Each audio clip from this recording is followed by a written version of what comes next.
Now I'm making like a ball of like smoke with like all the sand and everything. And I'm like, yeah, you sure you want this, boy? You sure you want this?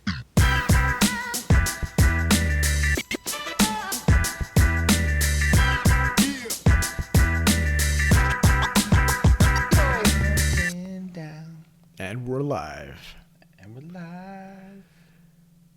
What's up? You know, that's what we're going to have to do from now on. I think, you know, you serenade us with the intros of the episodes, and I'll just edit it in. UX Weekly. Man, beautiful. Dude, how are you not a professional singer? I know. It's, baffles me every day. How's it going, My man? wife. That's good. Wait, good. your wife what? Oh, she tells me how like in the exact same tone that you just did. Like, how are you not a professional singer right now? Do you remember? So you and I, over the summer, we went to a friend of ours' wedding, longtime friend, like childhood friend of yours, and you inducted me into your big Mexican gang, a couple of years ago, and so we went to Tony's wedding in Florida, and so your family came over to the condo and was hanging out with me and my son, and we were kind of just like tired. And like, we just wanted to have fun. So we cooked up a bunch of food and we were drinking and we had like some edibles. Do you remember me singing? No. I remember us dancing like in this tiny ass kitchen in that little condo. That was the moment. But like somehow, I guess those edibles hit just right. Like, cause my voice is garbage. Like I can barely even I sound like I've been smoking or something my whole life. But for some reason in that moment, man. I don't know if you remember, but I did like the Aaron Neville, like the. Oh no! And we all looked. No, we all looked and we're like, "Damn, that sounded good." Yeah. Right? That's what you're talking about, right? Yeah. Yeah. So maybe if I just get high enough, I can I have a beautiful voice. Man, I've had a complex about singing and music and stuff for a really long time. So my girlfriend in high school. And even my one of my best friends growing up, they were both hardcore singers and played music, and played piano, and played. Oh yeah. And I couldn't do anything, in school. Yeah. And I was always just man, they think I'm so much cooler if I could actually sing, or if I could actually play guitar, or if I could actually play piano or something. And I was just ugh. And then after high school, I was I'm gonna learn how to play guitar. I'm gonna be better than them. And you did. And and now I can play guitar, but I still can't sing. Yeah. But I wish I could. That's one of those I even my son, he can't sing, but he doesn't know it yet. And so he's so confident, when he's doing it. And I want to get him singing lessons or something, because I feel I feel that way about art. I think anyone can draw. It's true. It's totally practice, and it's totally repetition, and I think there's some truth to that, and I think there's some I do generally think you're right. I even feel that way about design. I'm sure you've known some people 100%. That have been that. I've worked with some other colleagues that were if you don't have it, you just don't have it, and I'm no, but it does depend, and I think we've talked about this before, but oh yeah, we did, because there's the basic pillars of UI design for utility type applications. That's so easy to teach. Once somebody recognizes that there's spacing and hierarchy and really just a couple of things, and then it's so easy for them to just knock shit out. But anyway, so yeah, with singing, so you're I know singing is it's different, right? Because it's not a framework. You literally, there's physical things that are happening. It's exercise, throat, right?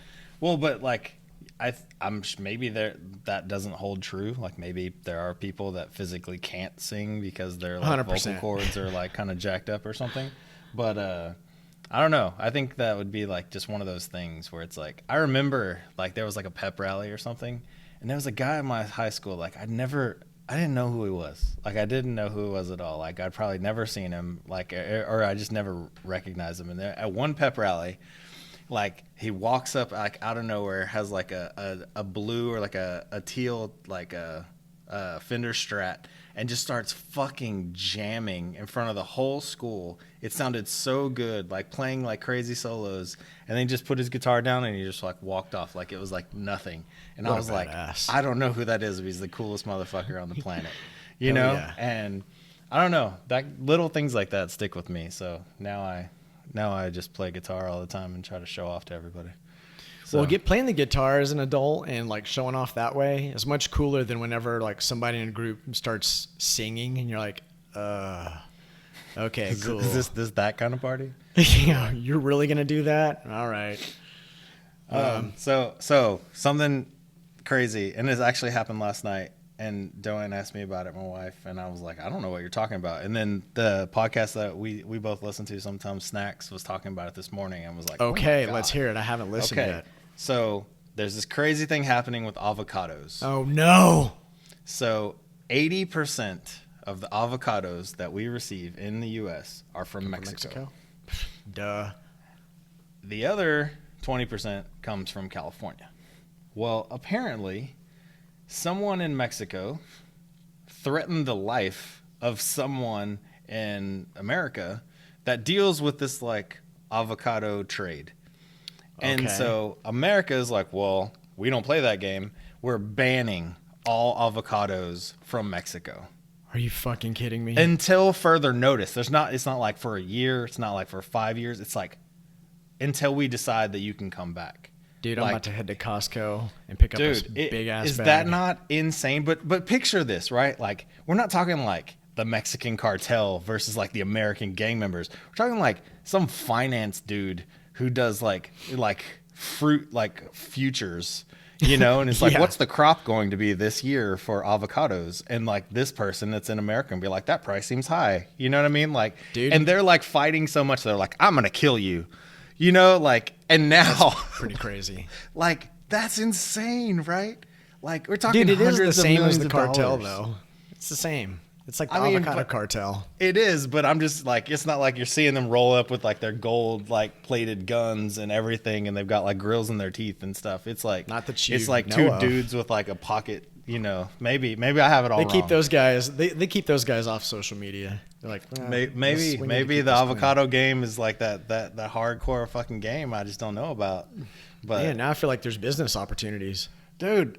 So this is like, okay, so my brain goes into something's off here, okay, and I start thinking like conspiracy theories about how money could be moving around. California, everything's gonna move to California now, right? So California's been struggling. Everyone's leaving California. There's a horrible homeless population. There's like all these infrastructure issues. There's all this stuff that's happening, and California is going down, right? So that's not good for them. They're used to just having this surplus of money that's not there anymore.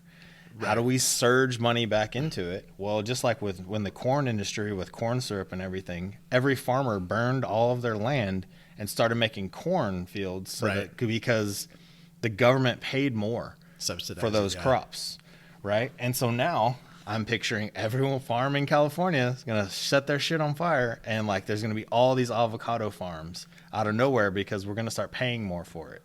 I can get on board with that. But not now paying more, but you see what I mean? It's like it's funneling the money over to a place. Like I just picture some crazy political bribery, which isn't sexy at all. And this guy like sliding the envelope over and be like, here's your $100 million. Hook it up with them avocados. You know what I mean? And now like you got all these farmers and stuff like gonna make, you know, avocados. But I don't know. This just seems so crazy out there, right? That is. And it also just reminds me of like, I'm sure you've heard like throughout history, sort of the supply and demand of natural goods, like even for example, you know, from anything from like salt to gold to whatever. It's like, obviously don't quote me here, but like salt at one point was like the most valuable commodity like that you could, you know, trade or whatever. And you're like, salt? I literally like toss that shit out every time they, you know, give it to me in a freaking to-go bag or whatever. But yeah, I'm on board with the avocados. I'm a big fan. I mean, let's get in on that shit.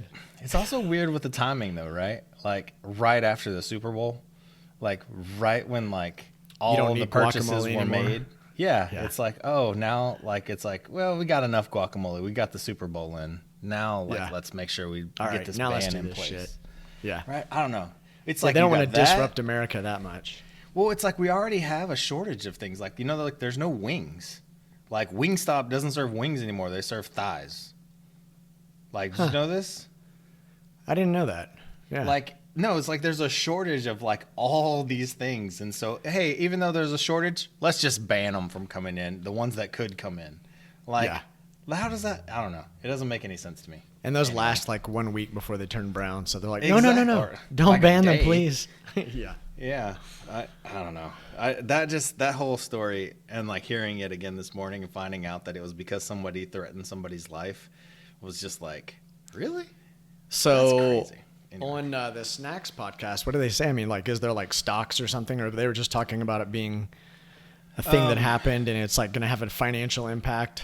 They were bringing up the financial impacts around obviously the transport, obviously, like, because it's not just like the vegetable or not like just the the thing farmer. itself. It's like, or the farm. It's like there's trucking companies, there's logistic companies, there's like all these companies that are involved that make money that are now losing like 80% of their money. Like imagine just like your little farm that has a good contract in Mexico, and like those workers aren't making very much, and now they're like, cool, we don't have anybody to sell to. Like that's crazy. Like that could totally demolish like pieces of the economy in Mexico as well on the farmer side. So Maybe they can gang up with the cartel and figure out how to start smuggling that shit. maybe that's what it is. It's like we'll drone deliveries from Mexico. Droning guac. Just blap. Yeah, and Just like a throws it at Ziploc you. bag. It's like, here you go. Like, all right, That would be I'll awesome. take it. You catch it with a big Yeah. Ziploc bag of guac. Do you remember that'd be when amazing. when we did that drone that delivered hamburgers across the lake? I wish that I was supposed to go so I could get one that day, and I wanted to so bad, but I couldn't because I was so excited for two reasons. One, it was awesome, but it was sandwiches because it was Jimmy John's. Oh, and that's Jimmy right. John's is my It was Jimmy favorite John's? sandwich I place. forgot about Yeah, because that. Jimmy John's is my favorite sandwich place. So I was like, fuck yeah, I'm gonna get a Jimmy John's from a drone. You know what? It was Jimmy John's, and we were supposed to do this barbecue joint called Pecan Lodge, and we told them like how much to be prepared for, and I'm pretty sure it was Pecan Lodge, but anyway, like the family that owned it, they got like cold feet at the last minute because it was like more than they were expecting, and I don't know, they kind of just didn't have their shit together because it was supposed to be like a big publicity. It was basically a publicity stunt for them and us, and it was for Uber actually. It was between my company, Uber, and Pecan Lodge, and so like the Dallas News and all that shit was there, but yeah, at the last minute they started getting all bent out of shape because they were like, well, this is more than we thought, whatever, blah, blah, blah. Kind of a good problem. Yeah. But anyway, so they pulled out, or we ended the deal with them. And yeah, it ended up being Jimmy John's, I guess. I forgot about that. Which honestly made me more excited. Like, I didn't even want the barbecue. Like, I wanted the sandwich delivered while I'm having a picnic at the lake. Because, dude, it reminds me, like, because when, like, I was living in Hawaii, like, that's literally what we did. Like, you just grab a towel, you stop at the place, you grab a sandwich, or stop at the grocery store, you grab a sandwich, and you go sit on the beach. And so it just made me think of, like, imagine I was just sitting on the beach, and I could just press a button in the app, and a drone would come, like, boop, here's your sandwich, and just fly off. And it was just like, I was just like, God, that is the future that I want to live in. Like, well, the funny thing is, like, it was obviously a publicity stunt. I mean, in my mind, it's like, this thing has to come over, and we had like a, what do you call that? That's like on the front of a Jeep that winds up the. Not a crane. I know what you're talking about. Yeah, it's basically, a crane, since we can't think of the right word, basically like lowered it down on a cord. I had like this robotic hand that would grab it, lower it down on a cord, and release it. And so people are like, some people, those guys that come to it, and they're like smart or entrepreneurs or whatever, I guess, and they're like, well, this doesn't seem very practical. And you're like, yeah, it's not. Like, this is a fucking publicity stunt. Like, this isn't real yet. We're just showing you like the possibilities and what can be done. And obviously this has to turn into like a, scalable services. If it were to like move forward, there's a lot more than just like you coming and watching. But yeah, we were just trying to fucking get in the news and shit. A winch. Thank you. But maybe it was the publicity stunt for them too. Like, isn't that Amazon's whole future idea of like package deliveries by drone? It probably is. The thing is, like the payload for a drone is like not that much, but I mean, it probably is. But remember, this was like 7 years ago or something when we did that. Sure. So, no, I mean, but yeah. It's one which of those things. Motors obviously have to be able like deal with a certain amount of weight, certain amount of distance. Battery obviously is an issue of like how many deliveries can it make before it has to charge? Like there's a bunch of crazy stuff that are issues. Which I'm surprised that didn't remind you of one of your favorite stories. Whenever we were doing some project proposals in Africa. Oh yeah, I tell everybody this story. And the guy came in, and so we were creating basically like surveillance. There was a couple of different projects that we had going on. One of them was like for oil piracy. And so, like what they'll do is they'll come and like basically oil pirates will come in and tap the lines, and they'll, all these poor dudes like get in there and like start putting the oil in buckets or big oil drums or whatever. And they basically just steal oil straight from the line. And, so we're looking at all these like types of like sensors and things, and one of the things that we were looking at was like just drone surveillance, and so the guy was like, "Oh yeah, great," and like we can put machine guns on there, and of course we're like, "That's not what we had in mind." He's like, "But could we do it?" And I guess at the end of the day, one of the technical guys was like, yeah, the payload on those probably isn't going to be, isn't going to make that possible, but we'll keep, because he was really serious. He was like, I want you to keep looking into that. I was like, all right, you get your money ready and we'll look into it. But we did, just to be clear, we never did create drones that had machine guns on them. Yeah, but it's not what I tell people. And like everyone was like, "Oh, what do they do?" And I was like, "Oh man, they do crazy shit. Like they'll do drones that like you put guns on and stuff, and like totally surveillance stuff. Like that's how I always defined the company. Like the craziest idea you have, that's what it is. Like imagine you want to do that. But anyway, well, I mean that's not a bad lead in. Like one of the things we thought we might talk about a little bit of side hustles. So you and I have both like... I'm so interested how that was a transition from machine guns on drones to side hustles. Fuck you, Ray. In my head, it felt like a good segue. Speaking of drones with machine guns, I was painting my house this week. Yeah, okay, maybe not the best segue, but anyway. Oh my God. Go for it. Well, so I love it. You and I have both like, we both had a lot of I don't even call them side hustles. We've both had lots of like businesses, but we've also had like full-time gigs or whatever. And I know a lot of people that have had side hustles, and I thought it would be interesting to kind of talk about some of the things that we've both kind of run into as like things that make a side hustle more difficult whenever I guess that's why it's called a side hustle. Otherwise it's just one of your businesses. But like when you're working at a company full time. So I definitely think it's like a thing that people should do. I think it's valuable because, within your own company, you're kind of limited to whatever the work that your company is doing. And yeah, you can branch out and do more things for your company or whatever. Probably not going to get paid, additional work for doing additional things if you're already, from the person you're already employed by. Which is a big part of it, right? So like if you can make, extra money on the side and you can make sure that you are still committed to your responsibilities for your company, then like that's the jam, because then you get so much more experience. You learn a lot. Like you get to play with like different technologies or just different things that are outside of whatever you may do for a living. But yeah, No, you're about to say something. I just I now I'm realizing that I just say I hate a lot of things on this show, but You do, I don't yeah. I don't like that term. Side hustle. Like, yeah, because I feel like it's truly a side job, right? Like it's if it's like a little thing, it doesn't get done. You know, it's like you have rental properties. Like we own a spa. Like that's not like some little side thing. Like it's another job that I have Yeah, actual I mean, responsibilities and things that I have to okay. do, which For is us, where that's it becomes. different.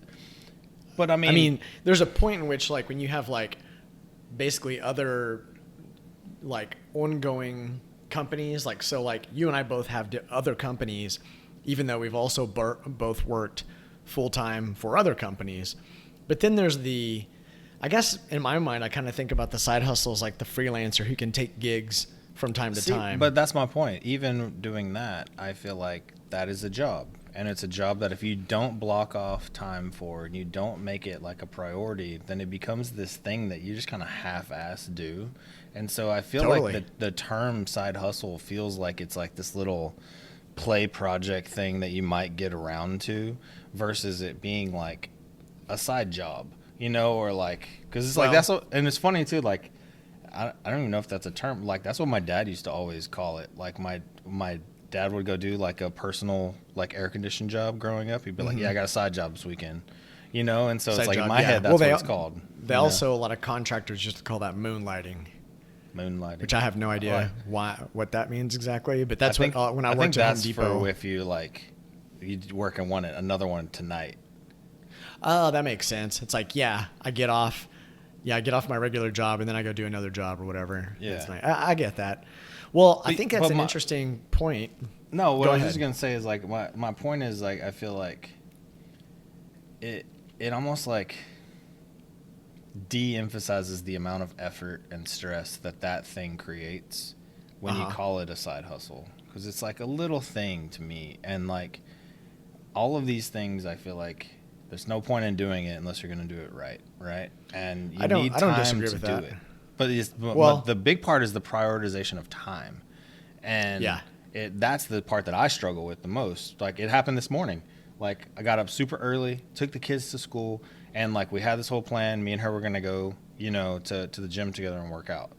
Well, but then instead something happened at the spa, so then we had to go and fix some stuff at the spa, and then whatever, and then like a whole hour went by, and then now like all the time that I had planned that we were gonna have before my meetings to go to the gym got broken down into there's 10 minutes left. Right. And so it's like, it becomes a struggle, and the stress part comes from the time. Like how do you, Totally. it's like, it's impossible to like block off the time. At least for me, I haven't figured out how to do it. Like, so if you have ideas on that, please tell me. Well, maybe we can get into that. But the point that you're making is exactly the butt part of where I was going. So one of the things that I've seen people do, like, again, I think it's important to have, and I'm probably going to just keep calling it side hustle for now, but like, I don't disagree. And I actually think the terminology aspect of that is kind of interesting, because I've never really thought about it like you just mentioned it, like a hustle is like de-emphasizes it. But I know that if I've had plenty of people that I've hired that some are up front and some are not. And obviously, like as we became like a bigger company, we had all these like policies in place that you can't basically say that you can't have like side work. And I've never really been that strict about that. I've just always been pretty upfront and said, hey, if you suck at what you're doing here, like we're going to talk about it.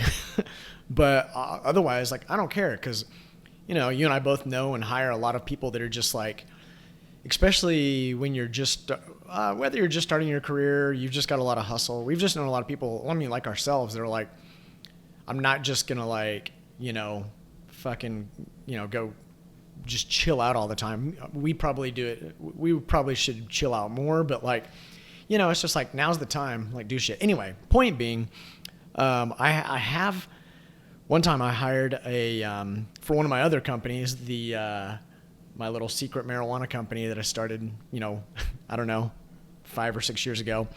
But at the beginning, because it's kind of just like, because it's illegal in Texas, it's just like promotional. And so, we got some different little strategies there, but I hired an illustrator that I knew, and he was really good. And he started working at Pentagram in New York. And so like he was, doing some really cool work, and, but he would send me stuff, and like I knew how good he was, and the stuff he would send me, I was like, okay, like this is not very good. And so finally we're on a call, because we had like a weekly call where he was supposed to be like giving me more stuff, making updates. And so I get the update right before the call, and I looked at it and I was like, God, it's not like the worst thing I've ever seen, but it's like it's not great. It's probably not even good enough that I'm like, gonna use it.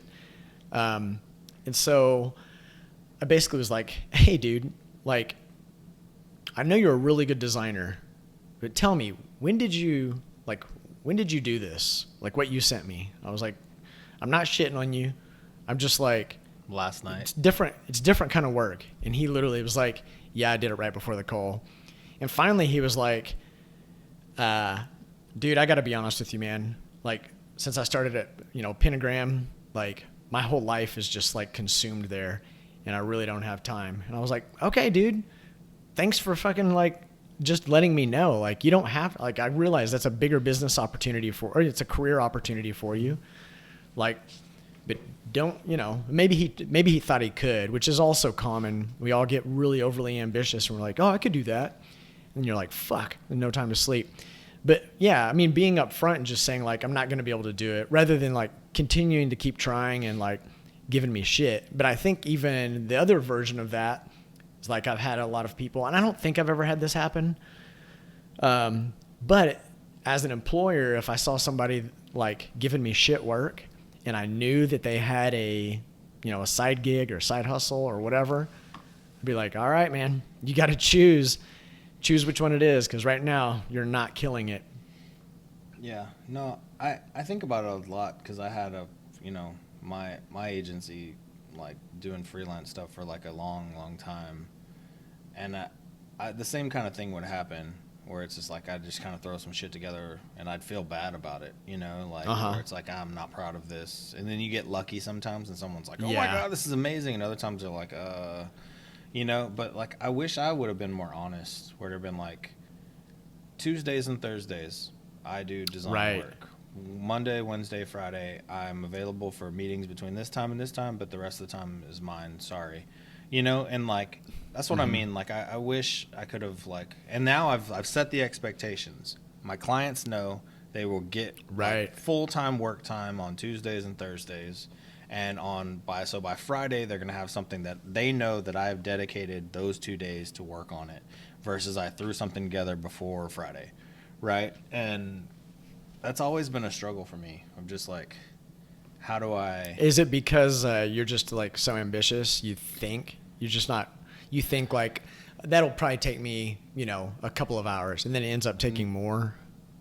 I'd say that's part of it, but it's not the main part. I think the main part is, like, I always want to take care of, like, family things and wife stuff and parents and whatever, and, like, I prioritize that, and I get asked to do a lot, and I never want to say no to them, right? And now it's worse now that I even have kids and things like that, and so I know I could get it done in 3 hours, but now I've done so much over here with all of the personal stuff that now there's really only an hour left, right? And so it's like I whittle away all of the time that would be dedicated time, taking care of other people's things and not my own, Well, yeah, and I still think that that's somewhat of a miscalculation of time from a kind of a more of an ambitious standpoint, because and the reason I think that is because I know you, and I know that that thing still has to get done and you're going to do it. And so in my mind, at least I'm thinking you're probably like, all right, at least I have this much time to do it. And then you start working on it and you're like, fuck, like I wasn't able to get as far as I wanted. I can wrap it up, but it's just not as good as I wanted. I mean, I've done that too, where I've even taken on too many little side, I'm just going to keep calling them side hustles, but like, because it seems very simple. And then once you get into it, you're and plus, just like you said earlier, you don't want to say no. You're like, I don't want to lose this opportunity or disappoint somebody. I feel like we've family. done this just like since starting this podcast with each other. It's like we want to do a lot of cool things, but we both, have shit to do and all these other things and kids and wives, and there is only so much time in the day, and to where it's like, if we didn't block off time to do this, we wouldn't be able to. And that's kind of like my point is like I told you, like, my boss was like telling me that, like, he literally, the way he does his calendar and how he blocks I things love off, this too. and like he completely does a full mind shift where he's just like, I forget the exact ones, I'm making it up right now, but essentially it was 3 categories, and it was like from 8 a.m. to 2 p.m. is just work, like for the company, and that is it. Like, I don't think about anything else. I don't take calls from anything else. I don't deal with the kids. I don't deal with whatever. From 2 to 4 is all my investments and all my other companies and all the side hustles and all the everything. And then after 4, when I go pick up my daughter, it is complete family. I don't think about work. Yeah. I don't think about side hustles. I don't think about shit. It's just family time. Like, and so it's very singular directional of like what my focus is at any given point in time. And I've been trying to do that. Institute that. It's hard though. There's definitely I have tried to do some of that too. The problem with that is that it takes, unless you just like have the ability to stop everything, like your regular cadences, which isn't normally the case, but it takes a lot of time. Like, you got to start with one thing. It's like, okay, I'm going to block out this one time forever. Okay, now I'm going to increase that time or whatever, as you see the calendar starting to conform to your new sort of, schedule. I think it's got to be a partnership thing, dude, too, I was just about to say the same thing. So like, if my wife was on that exact same schedule and me and you were on that exact same schedule, then things would work. But like, if I'm on that schedule but my wife isn't, then she's still asking me to do things when I'm supposed to be focused on the work part, right? Right. And like, me and you, if we didn't have it, it's just like we're just trying to find a slot somewhere in between there to take care of the other things, right? And I mean, it's totally a struggle. Like, we kind of had this on the list, and it's not one we were going to bring up, but I think it's valid. But I think every, designer, product manager, developer even hates all to-do lists, and we've all tried all of them only to go, I wish this did this other thing, because then it would be perfect for me. Like, nothing's ever right for you, And so we all end up making our own. And I made one for me that it put more of the emphasis on what we were talking about, where it was like, I know I've got 1,000 things to do, but I need a priority list. I need to do this one first, then this one, then this one. If the priorities change, then I move that one to the top, and now that is priority 1, because that happens. That's just life. But yeah, it's called DEFCON, so it's like a DEFCON, 1 through 5, just like during the Cold War. Totally themed off of the War Games movie. It's like, take us to DEFCON 1, Little which Matthew meant, like, Broderick, right? Mm-hmm. Where it was all like nuclear warfare between America and Russia. So it's like, it's like, I just need to know what is DEFCON 1 for me right now, and I'm going to knock it out. And then I might get a call, I might get something, I might get an email. Well, now things on DEFCON 5 or DEFCON 1, and I'm like, cool. At least now everyone's on the same page, and they know what I need to take care of. That's actually in alignment with a lot of pretty, modern sort of science around mental, I guess even mental health, but like just the things that you can take care of in, a single day or a week. The Brain Health Institute referred to it as like elephants and mice, and I'm going to kind of butcher it, but it's like the big things and then all the little things, right? Or it's kind of like the idea of the big rocks, little rocks. Like, you could fill a jar with X amount of big rocks. Once you do that, then you can fill the rest of it with the little rocks that fit around it. But if you fit it with the little rocks first, you could never fit the rest of those big rocks in it. Does that sort of make sense? Yeah. Kind of an interesting analogy, but yeah, I mean, I think that's a great way to approach it, because I've filled up to-do lists before with like everything that I ever think I need to do in life. And then you're just like, it becomes pointless. What I think is, what's funny for me, what's been the most, what's worked the best for me has actually just been going back to paper. And I don't happen to have one right here, but like I have these little flip over, like small 3x5 notepads that are just for to-dos.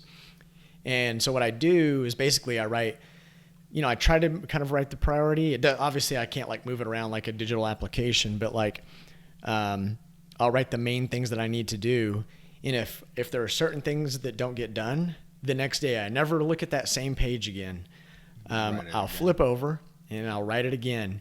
And if I start recognizing that there's like one to do that I keep writing over and over, I have to be like, I just kind of have to ask myself that question. Like, all right, I've rewritten this one like 5 times. Is this really important? Do I need to fucking do it? If so, like I need to get it done because I'm, and then usually from my own experience, what I realize if I've written the same to-do down 5 times, I'm like, yeah, maybe that's something that would be really nice, or I really want to do it.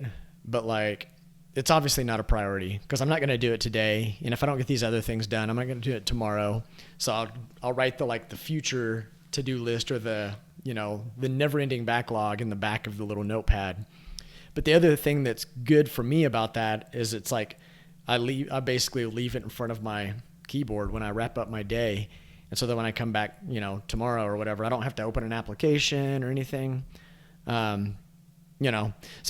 I like it. I mean, of course I've tried, just like you, 1,000 different to-do apps. I haven't had a chance to use your DEF CON since it was like in early beta, but maybe that's the one. Next one. But it's interesting what you said about the paper, because I ended up doing the same thing after I read or listened, because I can't read. Hooked. Have you read Hooked by Nir Eyal? I have it. I haven't read it. It's good. You'll like it. And actually it brings up exactly what you're talking about, because there's also like a, kind of a dopamine hit every time that you actually scratch off or check one of them. And that is one of the effects of creating the hook and the habit of being able to do it, right? 100%. Biggest pet peeve is those to-do apps where when you click it off, it just disappears into the ether, like that instant. Like I get it if it like showed me a little line crossing through it and then the next day it was gone or something. Like I get it out of the way. But I have to see like that progress that's been made. Otherwise it feels like it's never ending. You don't get that gratification from like, I got a bunch of shit done, which for me, and I don't know if it works like this for you, but if I see how productive I've been, and maybe it's the serotonin thing, it gives me a boost and I can still get more done. But if it just disappears, it's like when you have a never-ending list, like it's just like you just get kind of worn out just by looking, or the thought of like what all you still have to do, You'll like this. So in the DEF CON V1 version, every time that you check something as complete, it started raining people doing gifs, like all these random celebration gifs of like people doing funny things and like celebrating, and it's different every single time that you click on one. So it's just like, it's very like celebratory every time that you do something. And so you're almost like, what's it going to be this time? Is it going to rain pizza? Is it going to rain and so I thought about that. Dude, I love that. Holy shit. I didn't know it did that. I mean, that's a cool little, well, I guess it's not really an Easter egg, but it's a cool little feature. Well, get people hyped. So that book, you just did it. I think you actually really like that book, even on the fitness side, because it actually. Remember when me and my dad did that bet around doing keto and stuff like last year or year before? Mm-hmm. He's the one that gave me the idea for him, because he was like, he talked about his own dad and how he's been trying to like figure out like ways to help get him fit and do different things, and he's like, I realized with my dad that I had to make the stakes extremely high. The stakes aren't high in scratching off a list or checking a box. The stakes are high when it's like $1,000 on the line, right? And you have to like find that thing that person they're stakes, right? Like, Yeah. you know, like the accountability piece of it. Like, I don't want to let you down. You know what I mean? Like, that's one. The other is money. The other is like, I just like to like make a list and scratch it off, and I feel good about myself. And so there's all these little things on like how to create a habit and a hook, and it's for products. Like, the book is totally about like how to make a hook into a product. Is it the one that talks about the loop? So it's a trigger. Maybe I have. Did it? Okay, yeah. Oh, I've read it. Yeah. So I've there's like a trigger. trigger. Like I need to there's again. an external and an internal trigger. There's an action, something that you actually do. There's like work, like you actually put in work. Like, I filled out this whole thing. I put in this information. I did this whole thing. Right. And then there is the reward. Right. So, and that is the hook. And after you get the reward, you're excited and anticipated, and you have this internal trigger of doing it again, or you get a notification, and that's an external trigger. And so it's like this whole gamification, habit forming hook for products. Yeah. No, I have read that, and that's one of those books where I kind of wish it just had like a template at the end or like a worksheet, because like I'm listening to it in the car, because you and I both. It does. Like, I've used this like even at our company. It literally has like fill in the blank worksheet of like whatever product you're building, and like, does it have this, or what happens when this happens? Like, it literally like breaks down the whole hook steps in a worksheet for it. You can, I missed that because it's because we use Audible, and I guess it has a PDF download or something. Well, that's the book of the week then. Hooked. Yeah, there you go. Like, I don't read, but I keep bringing up books. I know. You know, the book, man. I am listening to a book right now that's actually really interesting. Okay. It's called like Advancing Through Chaos, or like the 12 Steps to Advance Through Chaos. And my boss told me after he told me I wasn't fighting enough, basically told me to listen to it. I'm probably getting the title wrong. I'll look it up on my phone. But essentially, he brought up this story, and it's kind of the lead story. So now it makes me wonder if he even actually read it, or if he just like listened to the first story. Yeah. But it talks about, and I didn't know this. So apparently humans and lobsters, our brains are almost identical. The way that like all of the nerves and all of the neurons and everything and all the little pieces are all stuck together, and how they interact with body parts and the way that everything works. It's like exactly identical. Isn't that creepy? And so there's this whole thing about like male lobsters, and the way that, like, you know, it's like the way that they take like ownership of like a really nice plot of land in the ocean. No, really. And there's these 4 steps, right, that happen. And like, and I'm gonna screw this whole thing up, but essentially it's like, if another person, if like you're the top dog, right, and you have the good spot and I want it, I come up to you, and I basically just start this like dance, right, like with my tail's up and my claws are out, and I'm just doing it, and I want to see how you react. And so the first step is, how do you react to me coming at you? Right. And then you're going to respond back to me. So if you start the dance, now I got to decide, do I really want to do this dance? And sometimes I'll just like clam up and I'll curl up as a ball and I'll just go away. Yeah. Other times it's going to move to the next one, where it's like, now my claws are out. Fuck you. I'm going to take you out. Like, let's do this. And even then we don't fight yet. Now I'm making like a ball of like smoke with like all the sand and everything. Yeah. And I'm like, yeah, you sure you want this, boy? You sure you want this? You know, kind of thing. And then, so it gives you a second chance to decide, are you sure you want to challenge me on this? Or do you want to walk away? Because I'm committed now, right? Then the 4th step is we go at it, and we go at it until one of us is either dead or damn near dead. Yeah. And essentially what happens, let's say like I beat you, the chemistry in my brain just went from being a certain tier that was lower to higher. And now my brain is like, this is me. Like, so imagine you went from like, you know, like the person that got picked on at school and you just beat that person up. Now your brain has changed to like, you're the king of the school. right? Yeah. Like, and that's where it stays. And like, that's how you feel. That's how your body feels, how your brain feels, how everything feels now at that point. And so it's talking about these 4 stages, like, as the one that walked away, you know, like, he's in a very low state. Like, he can't do anything right. Like, he can't, like, Right. he's not ever going to make anybody happy. He's never going to win. Right. And then there's the step depressed. above. There's the step above. No, truly, he's depressed. And then there's the step above where you're like stuck in the middle. Where you're like, I think I can win some things, but I can't win all the things. And I'm going to lose over and I don't want to die. Yeah. And then there's the step up where it's like, you're confident, but you're just not quite there yet, you know?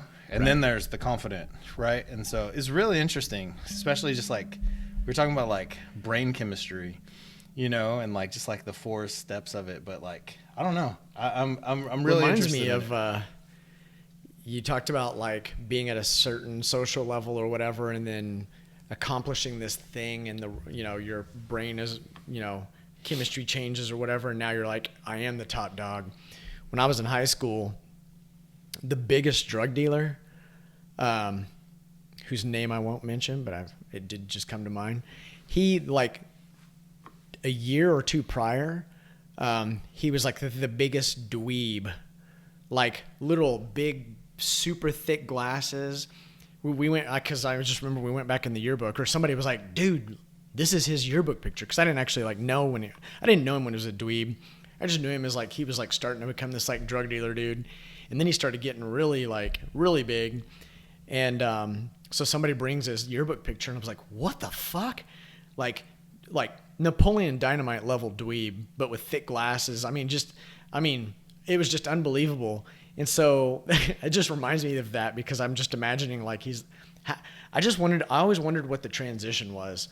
And I guess it was like at some point he probably sells like, a quarter bag of weed, or he knows somebody, or his brother gave him one and he sold it or some shit. He was like, I made some money.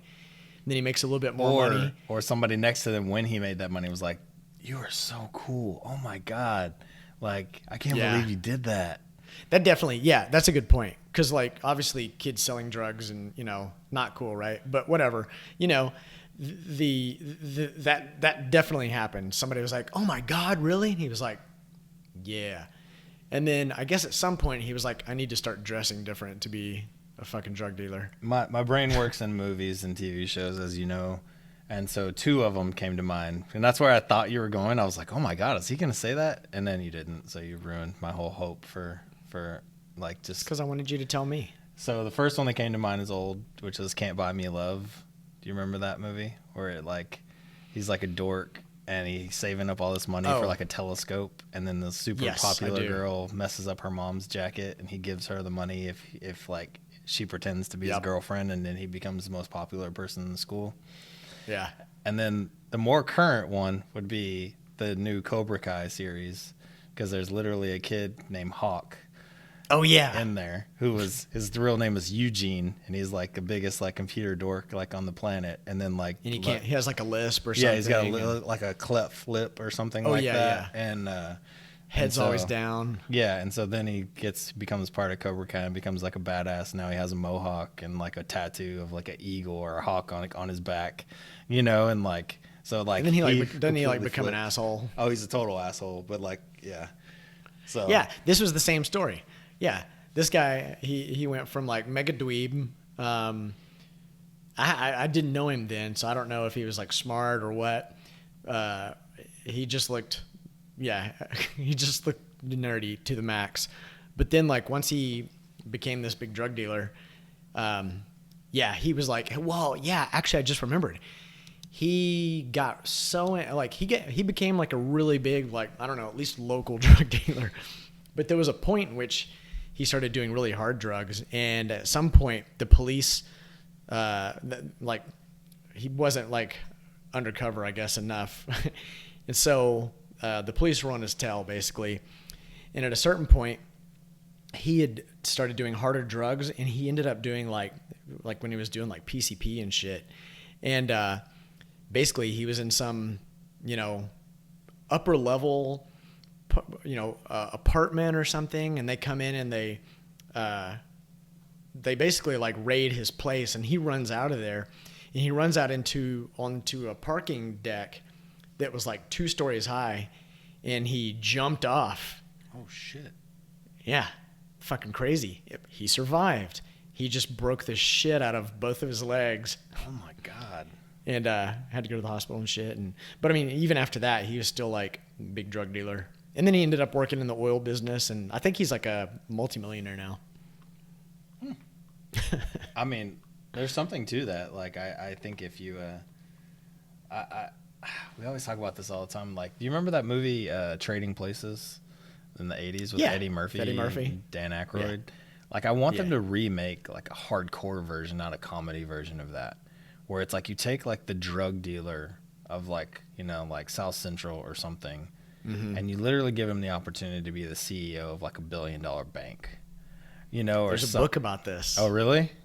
Well, not that I don't know that necessarily it actually happened, but there's a guy that wrote a book about basically the business model of the cartel. Yeah. And he's like, you can apply these same principles to running a fucking actual non-cartel business. That's what I'm saying. Like, it's like, and we're always talking about it. Like, it's like, imagine if like that hustler on the street, like, put in the same amount of effort, you know, to like start their own business, you know, like they'd be killing it. Like they wouldn't even be on the street. It's like you literally have all the skills and all the pieces of the puzzle to make the thing, you know, just I definitely have thought about that. And it makes me wonder if that's actually possible or if part of it is I mean, there's a lot of factors, but I wonder if part of it is actually the adrenaline you get from, you know, doing the thing that's like doing the bad wrong. thing, which at a certain point, I think you probably start to lose that adrenaline.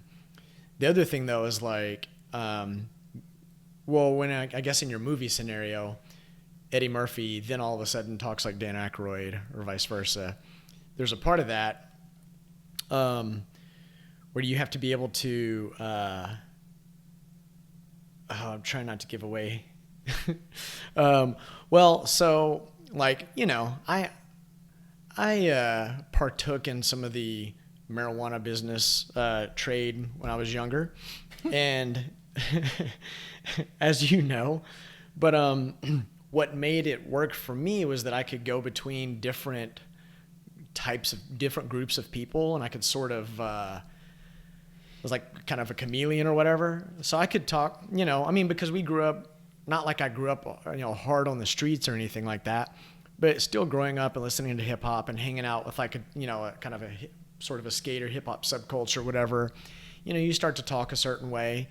And then, but I was always also like trying to like, you know, I mean, I could talk differently too. I could speak, you know, around grown white businessmen or whatever, you know what I mean? And that's basically what what I would do. There was these, you know, a lot of my clients were like lawyers and even doctors and shit, which always just baffled me.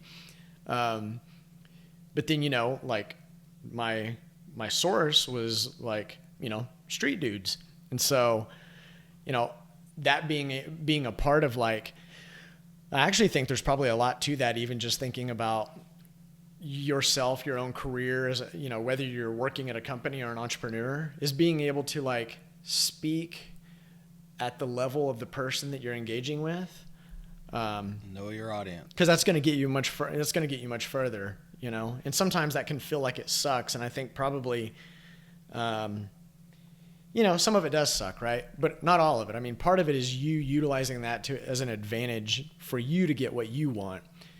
Now you could say like, why is the other person like judge me differently because I talk a certain way? Well, that's just kind of human, to be honest.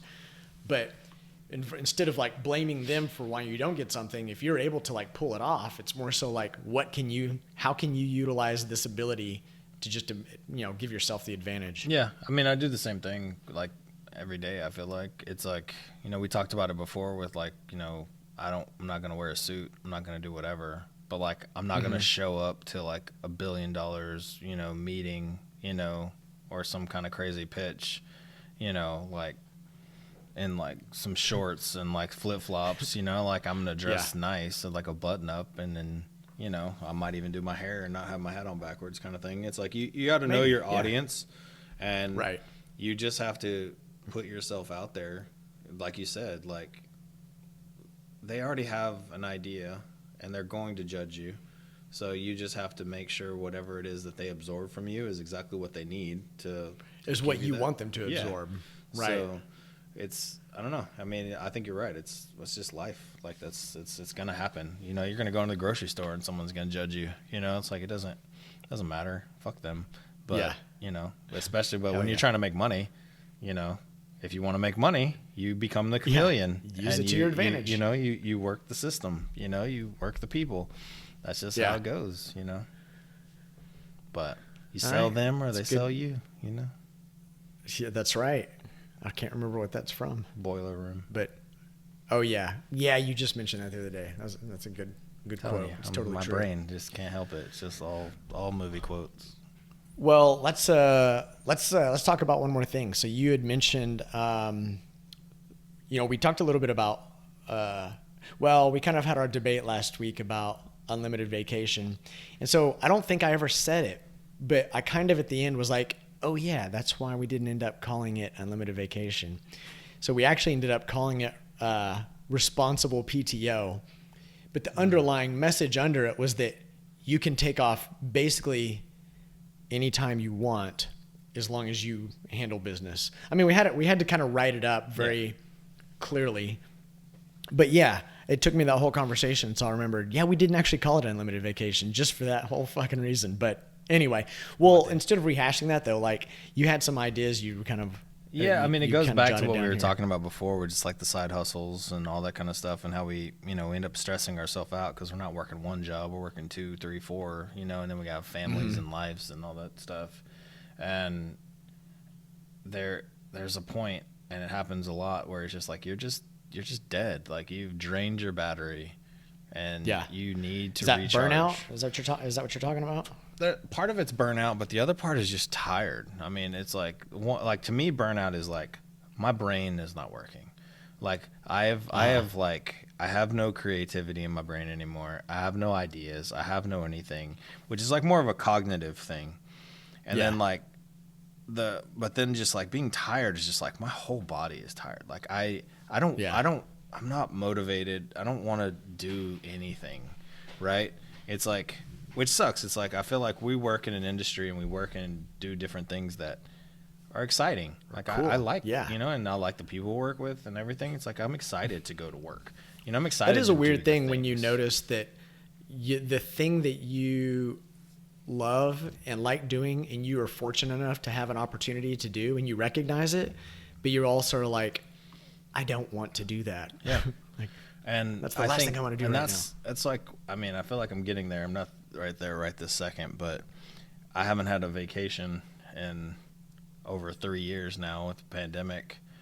And then mix in going to the hospital last year, mix in like not, a bunch of drama. Would you not consider the Tony's wedding a vacation, or is that because we had to do all that other stuff or whatever?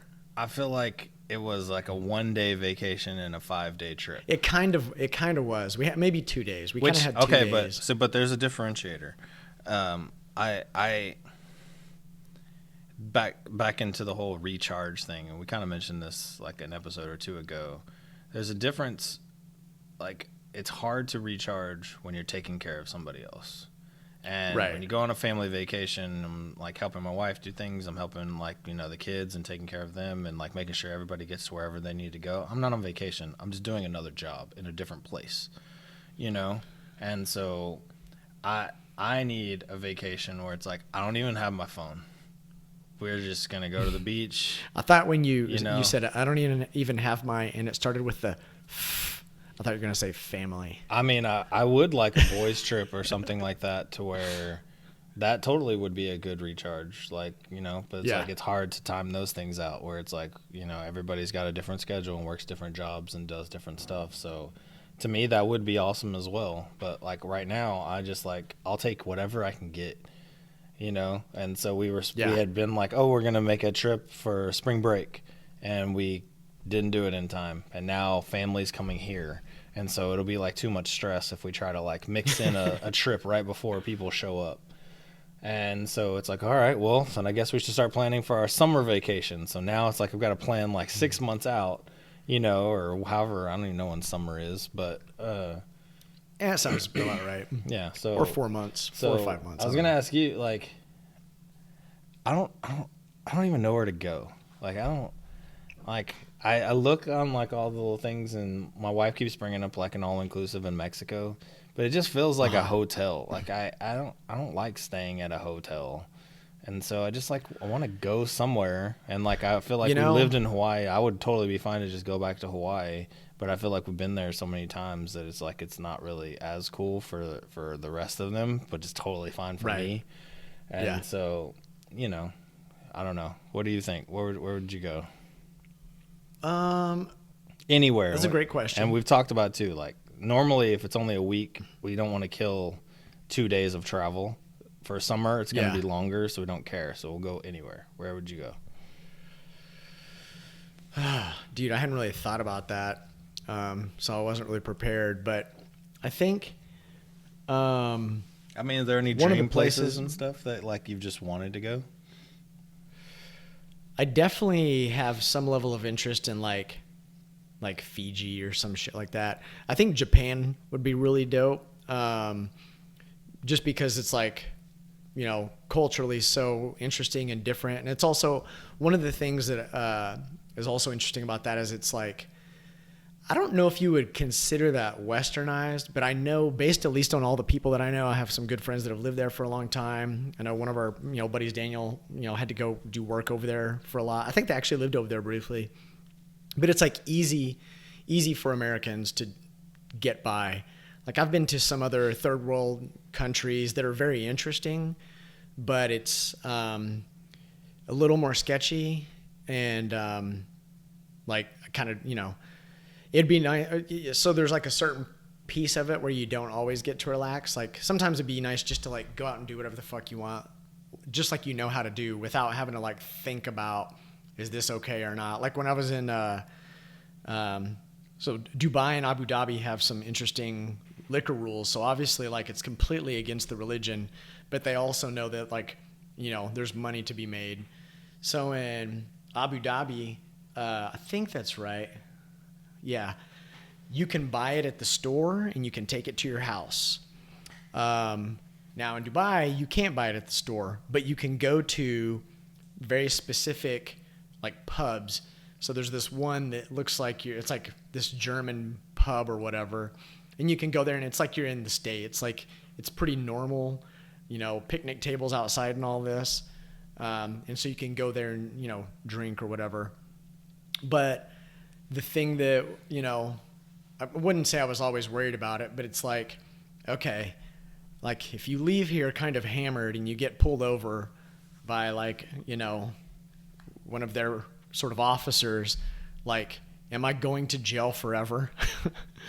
Which I don't think would necessarily be the case, you know, unless you did something really stupid, but still you don't know. And also it's kind of still maybe possible. It's just not likely.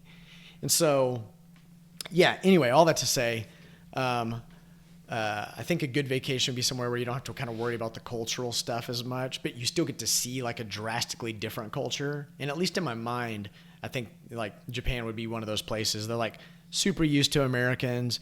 You don't really have to act totally different. They drink, they do stuff, you know, and there's like the amazing culture that you could take in. I think that would be cool. Yeah, I don't know. What about yourself? I mean, Japan is like the top of my list. Yeah, you've talked about that before. To live in. Like I want to go live there.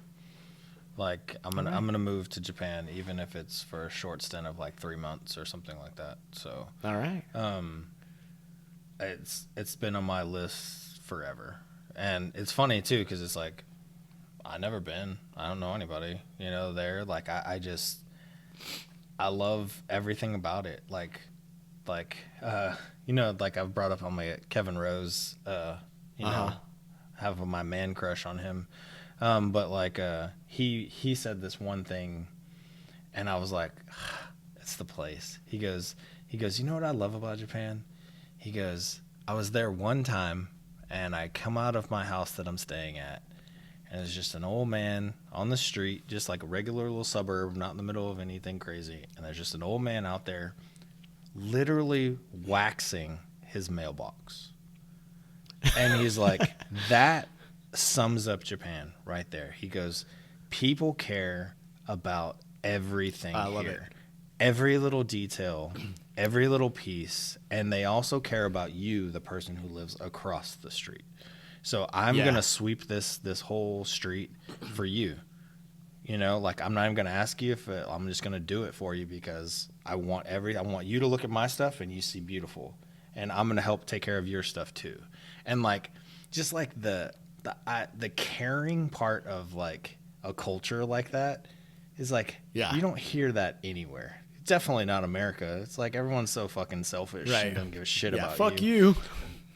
So there's that piece. There's also just like that piece like goes deeper, right? So it's like I've heard that about like the coffee shops and like how there's just like there's gonna be a wait because they are gonna make by hand this amazing cup of coffee specifically for you, and it's gonna be fucking amazing. You know, and like just every little piece down to like the service in the hotel. It's like Jiro dreams of sushi kind of scenario. But it's just like I just love that aspect. Then you add in the craziness that I love. Like it's like crazy bright colors and all of like the crazy different design culture there, and like like just I don't know. Like there's just something about Japan that I just fucking love, and I know I'll be like a giant monster there, you know, just like walking around, but like I'll take it. Like that's the one thing. You'll probably be famous. One thing I have, it's not a fear of, but like this is gonna suck, is like the shower. Like when the shower head is so low, and like I've seen videos of this online of just people over 6 foot tall, like in these showers, like trying to wash themselves, like in this like baby shower of this like 200 square foot apartment that you can get, you know. That's honestly my only biggest fear. But like I could eat. That's your biggest fear, then.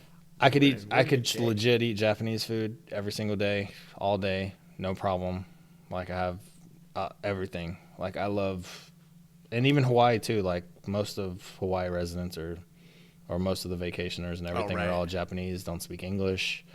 And like you said, like it's one of those things, if you just try to speak with them a little bit, they're going to try to speak with you a little bit. Right? Yeah. Try to communicate. So it's like, what was just like, hajime mashita, you know, which is like, hi, how are you doing? You know, like, it's just like, you just like learn like a little bit, just enough that we can start having a broken conversation. Like I played baseball with a team. There's a school in Hawaii where baseball is like the second biggest. Oh, that's the other thing. I want to go to a baseball game there because they have like legit fans that like you don't go to a game unless you want to fucking be in it, like watching the game and cheering and everything. Yeah. But there's a school in Hawaii that like they go there specifically to learn English. And it's like all these like high school and college and like older people there, right? And like they had a baseball team that I would play with, like a men's league. And like they were the coolest motherfuckers in the world, like, and they were just like, they loved me because I was like so much bigger than them, and like I could throw hard, and they were just like, oh my god, this dude's like gonna kill us if he hits us with his ball, you know, like. Wow, have you seen that big giant dude? But it was just awesome, like, but it was like you said, like. We didn't speak the same language, but we could figure out how to communicate. They were like, you know, we could all laugh, we could make jokes, we could do whatever. And like, it was just awesome. Like, it was just great. Like, and it's like, I'm sure there's assholes there. There's assholes everywhere. I'm sure like it's not going to be perfect, but I'm super excited to go to Japan. I don't know if it's a good summer vacation place though, to relax and unwind, because I feel like it's such input. That's kind of what I was thinking of. You know? Yeah. So. Well, yeah. In that case, like that's kind of what I was thinking when you asked. Like, I'm pretty easy, and like there's a couple of little beaches just in the States that like, you know, are chill. They're not exciting. When people are like, "Where do you want to go?" That's awesome. You're like, "Oh, this beach that you've heard of 1,000 times," but you know, it's kind of a do nothing sort of vacation. But yeah, Japan definitely wouldn't be that. I did learn a little bit of Japanese in high school to impress a Japanese girl. Nice. And so all I remember is, you know, iminanja desu ka, which is like, what time is it? Probably saying it totally wrong. And then, jamatane, which is like, oh, all right, see you later. See? You get around fine. Yeah.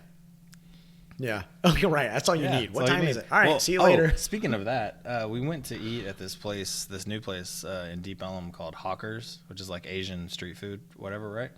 And there was all these like neon signs and stuff, and I was like, it looked really cool in there. Like, I want my office to look like the way that this restaurant is designed. And I was like, I don't know why, but my brain was like, I wonder how Google Translate has updated itself. And so I downloaded the app, and I'm literally just like looking at it.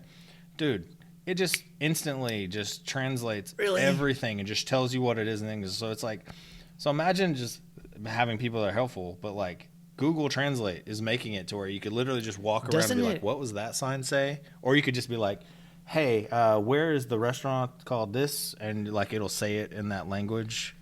They're either working on, I thought it might even be available, but real-time translation to where if you have I don't know how it works. I heard somebody recently talking about it, probably on another podcast, where if you put your headphones in and they're talking into your phone, it will translate directly into your ears in English, basically. I've seen, I think what you're talking about, like it's totally like in Star Trek, it's like the universal translator. Fucking amazing, dude. Yeah. No. It's amazing. Well, okay, sorry. I actually, so watching Boba Fett, obviously there's all the different species of, living creatures. And what I love is like, some of them, they look totally alien and they just speak English or whatever. Even the one main villain, sounds like a cowboy from the 50s or something like that. But he looks like he's like blue and looks crazy. Yeah, thanks. But then there's this other one who has like this big weird head snout thing. Oh, he's got I just kind of the translator in the side of his face or on his mouth or whatever. I just kind of thought that was a cool little detail. It's that, like, but that's kind of like and then his voice though, like, so that's the part where it gets really interesting though, because he's got a translator and you would think like it's going to come out like some robot sounding, like thing, but he's got this very soft, very like cute voice that he says when he talks. They're using the Waze. Yeah, they're using the it's Waze, like template. You just pick your, what how manly do you want to sound? How tough do you want to sound? Adjuster. What persona? Yeah, but no, I don't know. I'm sure she's gonna want to go to like a beach or something. I like your Fiji idea.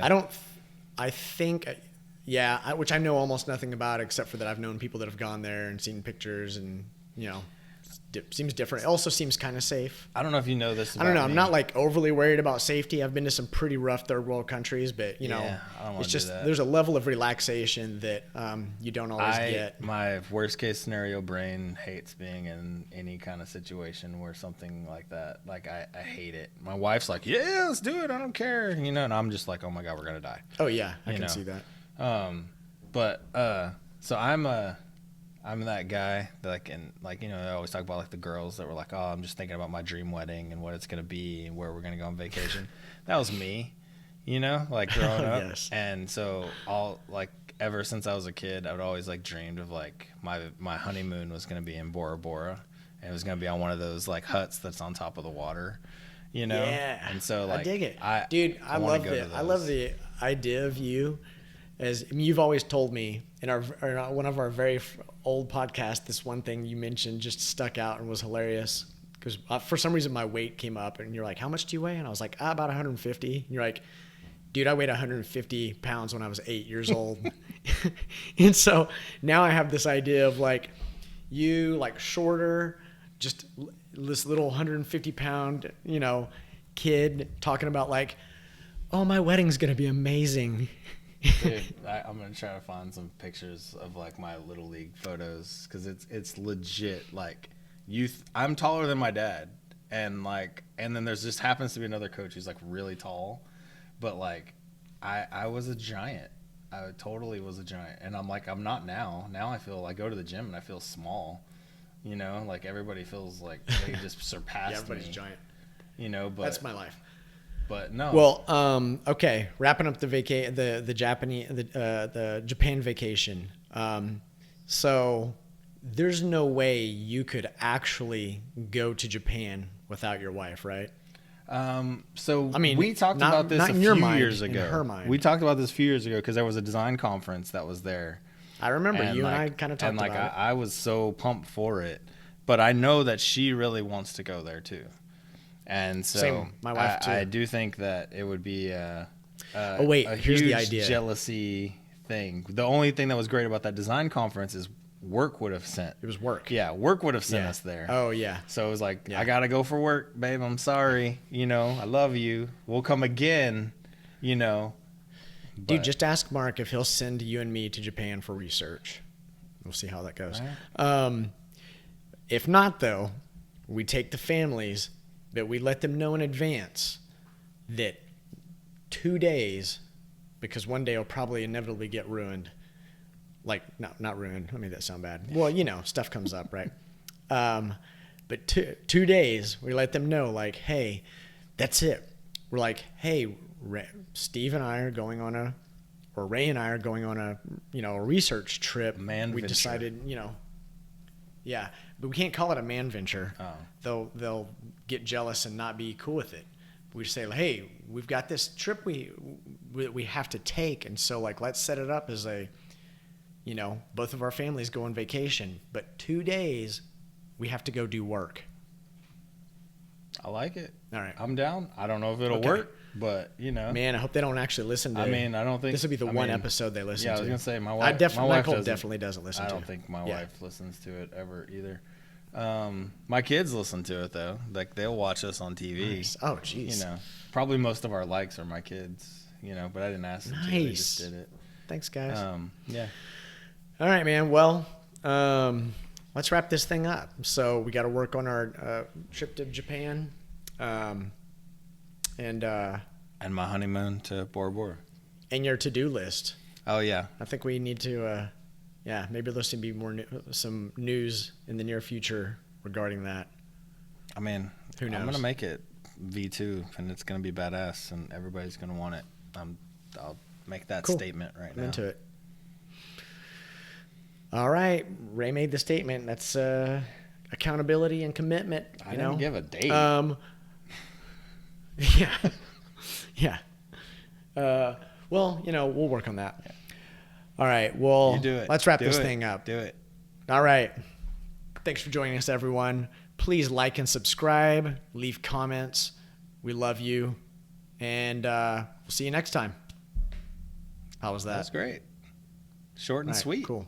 Short and quick. Yeah. Short and sweet. All right. Great. Thanks, everyone. As always, I'm Stephen Ray. Ray Hernandez. Deuces. Later.